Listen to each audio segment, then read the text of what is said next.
আসলেন? কি ব্যাপার, ডে খুলছেন যে? আর খেলা দেখাবেন না? না, আমি আর খেলা দেখাবো না, আমার এখানে শেষ। স্কুল ছুটি হয়ে গেছে। কোন স্কুলে পড়ে আপনার মেয়ে? আমার মেয়ে গ্রিন ভিউ ইনস্টিটিউটে পড়ে। আরে বাহ, এ তো খুব দারুণ ব্যাপার। আমার মেয়েও তো স্কুলে পড়ে।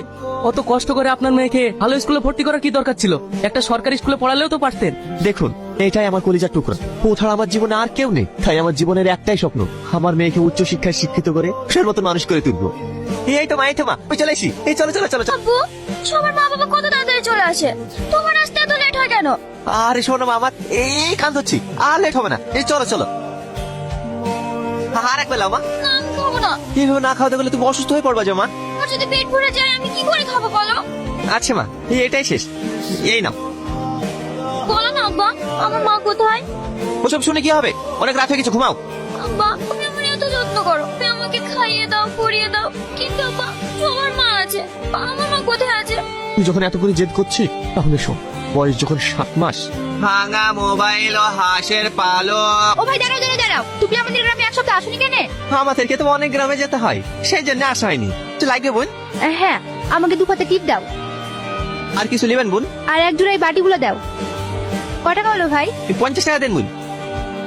কি গো, 3 সময় আসার কথা, সন্ধ্যাবেলা আসছো যে? মা বারবার ফোন করছে, যেতে হবে।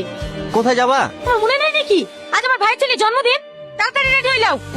আজ তো তেমন বেচা কিনা হয়নি, কিলি যাবো। সব পূরণ করতে যদি নাই পারো তাহলে বিয়ে করেছিলে কিসের লেগে? তুমি সবকিছু জেনে শুনেই তো আমাকে বিয়ে করেছো, তাহলে আজ তুমি এরকম কথা বলছো কেন? জানতাম, সেটা ছিল আমার ভুল ধারণা। চলে তুমি একটা কাপুরুষ। তুই আমার গায়ে হাত তুললি, আমিও তোর ভাত খাবো না, তুই ডাক্তার হয়ে গেলি। তুই সামান্য বিষয়টার জন্য তোর মা তোকে রেখে চলে যাই, আমি অনেক অপেক্ষা করেছি, তুই সে ফিরে আসি। কান্না করো না আপু, যে মা সামান্য বিষয় নিয়ে নিজের সন্তান স্বামীকে ছেড়ে চলে যেতে পারে, সে কোনোদিন মা হতে পারে না। আমি আজকের পর থেকে কোনোদিন মায়ের কথা জিজ্ঞেস করবো না। ঘুমিয়ে পড়ো মধু, অনেক রাত হয়ে গেছে, কালকে আবার স্কুলে যেতে হবে। এই তো আমার মধ্যে চলে এসেছি, এই নাও তোমার জন্য ক্যাডবেরি নিয়ে এসেছি।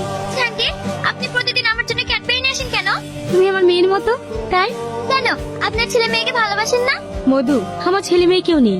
ছেলে মেয়ে নেই কেন? ও তোমাকে পরে বলবো। নাই, বাইরে জোগাড় এসে দেখতে রাস্তা তাড়াতাড়ি আয়। আন্টি, বাইরে জোগাড় এসে, আমি জোগাড় দেখতে যাবো। ঠিক আছে, আমিও যাবো, চলো। বাসে টাইম হয়ে গেছে।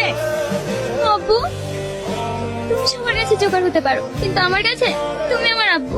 তুমি আমার খুশির জন্য আর কত কি করবে? মানে এ তো কি, তুই আমার কলিজার টুকরা, তোকে খুশি রাখার জন্য আমার জীবনটাও দিতে পারি। আমি জানি তুমি আমার জন্য সবকিছু করতে পারো। আই লাভ ইউ আব্বু। মাহি, মাহি। আব্বু, তোমাকে আমি বলেছিলাম না একটা আন্টি আমাকে খুব ভালোবাসে, এই সেই আন্টি। মাহি, এটা তোমার কে হয়? এটা আমার আব্বু। জানেন আন্টি, আমার আব্বু জোগাড় হলেও আমাকে অনেক ভালোবাসে। মাহি, তোমার আব্বা সৎ পথে উপার্জন করছে, এটা খুবই ভালো। আর তাছাড়া এইসব মানুষ খুবই ভালো হয়, এটা হয়তো আমি বুঝতে পারিনি।